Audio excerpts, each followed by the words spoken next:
آپ صلی اللہ علیہ وآلہ وسلم کی خصوصیت یہ ہے کہ آپ کو درود کے ذریعے سے شرف بخشا گیا ہے۔ اس کی دلیل اللہ سبحانہ وتعالیٰ قرآن پاک میں فرماتے ہیں، ان اللہ و ملائکتہ یصلون علی النبی یا ایھا الذین آمنوا صلوا علیہ وسلموا تسلیما۔ یقیناً اللہ اور اس کے فرشتے نبی صلی اللہ علیہ وآلہ وسلم پر رحمت بھیجتے ہیں۔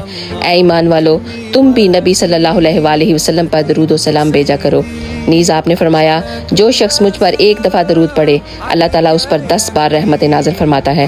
آپ نے ارشاد فرمایا، میرے پاس جبرائیل آئے اور کہنے لگے، اے محمد، کیا آپ راضی ہیں کہ آپ کا رب کریم فرماتا ہے آپ کی امت میں سے جو بھی آپ پر ایک دفعہ درود پڑھے گا اس پر میں 10 رحمت نازل کروں گا، اور جو آپ پر ایک دفعہ سلام بھیجے گا اس پر میں 10 بار سلامتی بھیجوں گا۔